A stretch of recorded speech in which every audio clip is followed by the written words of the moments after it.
Vitalik prodaja svoj Ethereum. V čemu je razlog? Kako je soočenje Trump-Harris vplivalo na ceno Bitcoina? Kako bodo novi regulatorji oblikovali kriptopolitike v Evropi?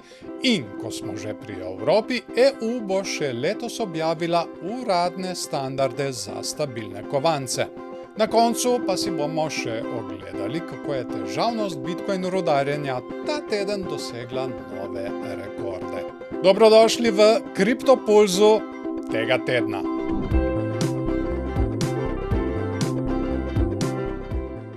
Kaj bi lahko soustanovitelja Ethereuma Vitalika Buterina spodbudilo, da proda skoraj $10 milijonov lastnega Ethera? Ta poteza je dvignila veliko prahu v kriptoskupnosti, saj se mnogi sprašujejo, ali Vitalik ve nekaj, česar mi ne vemo. Od 30. avgusta je Vitalik Buterin v več transakcijah prodal 950 Ethereumov, kar znaša približno $2,28 milijona. Njegova zadnja prodaja je vključevala 190 Ethereumov v vrednosti okoli $442,000. Buterin je s postopno prodajo preprečil večji padec cene na trgu, a njegova dejanja so sprožila vprašanja. Ali gre za premišljeno strategijo za ohranjanje stabilnosti trga, financiranje novih projektov ali pa morda za diverzifikacijo premoženja? Skupnost špekulira, Vitalik pa ostaja tiho. No, šušlja se, da naj bi zdaj imel punco, tako da morda v tem tiči nek razlog. Predsedniška debata med Donaldom Trumpom in Kamalo Harris je povzročila, da je Bitcoin v 60 minutah izgubil $1000. Kaj natanko sta ali nista rekla, kar je sprožilo ta padec?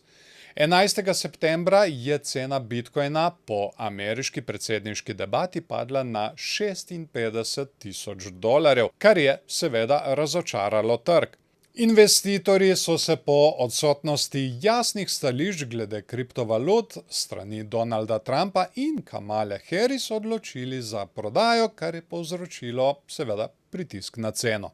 Brez konkretnih zavez ali podpore za kriptovalute so se vlagatelji počutili negotove in posledično so cene padle. Z volitvami v ZDA za vogalom se politična negotovost še naprej zrcali v nestanovitnosti trga kriptovalut. Prazne obljube politikov? Kaj vi mislite? Komentirajte spodaj. Če so vam všeč naše novice, se ne pozabite naročiti na kanal in nastaviti obveščanja, da ne boste zamudili prihodnjih epizod. Kako bodo novi evropski regulatorji v prihodnjih 5 letih oblikovali kriptopolitiko? S političnim premikom v Evropi se lahko soočamo s pomembnimi spremembami na področju regulacije kriptovalut. Evropski parlament bo letos jeseni glasoval o novi Evropski komisiji, ki bo v naslednjih 5 letih oblikovala kriptopolitiko Evropske unije. Kljub premiku v desno, ki ponavadi pomeni manj vmešavanja v trg, ni jasno, kako bo to vplivalo na kriptoregulacije. Komisija bo morala tudi zagotoviti pravilno izvajanje obstoječih zakonov, vključno z zagotavljanjem konkurenčnosti in inovacij na področju digitalnih sredstev.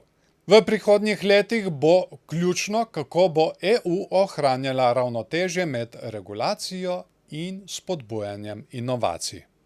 Ja, Evropi trenutno res ne kaže najbolje, zato morajo biti res previdni s pretiranimi regulacijami. Kaj morajo izdajatelji stabilnih kovancev, kot sta Tether in Circle, pripraviti do konca leta? EU se pripravlja na objavo uradnih standardov za stabilne kovance, ki bi lahko spremenili igro. Evropska bančna agencija naj bi do konca leta 2024 izdala 15 tehničnih standardov, vključno s pravili za izdajatelje stabilnih kovancev, kot sta Tether in Circle. Ta pravila so del regulacije MiCA, ki podjetjem omogoča, da samo eno licenco poslujejo po vsej EU. Če se izdajatelji stabilnih kovancev ne bodo prilagodili tem standardom, bi lahko izgubili dostop do EU trga. Pravila za stabilne kovance so začela veljati junija letos, preostala majka regulacija pa bo začela veljati do decembra. Če bo to držalo, bo potem moral Tether do konca leta zapustiti EU. Rudarjenje bitcoina je postalo težje kot kadarkoli prej. Toda kaj to pomeni za rudarje in prihodnost bitcoina? Težavnost rudarjenja bitcoina se je v sredo povečala za 3,6%, kar pomeni nov rekord. Ta prilagoditev, ki se zgodi vsaka 2 tedna, zagotavlja, da se novi bloki najdejo približno vsakih 10 minut, ne glede na število aktivnih rudarjev. Višja težavnost zahteva več računalniške moči in energije. Kljub nižjim nagradam po razpolovitvi bitcoina aprila letos, rudarji nadgrajujejo svojo opremo in povečujejo zmogljivosti, kar povečuje omrežno hitrost. Medtem ko nekateri slavijo ta mejnik, je višja težavnost velik izziv za manjše rudarje, ki se trudijo ostati konkurenčni. No, marsikdo bi si želel malce drugačne rekorde, ampak kaj čmo.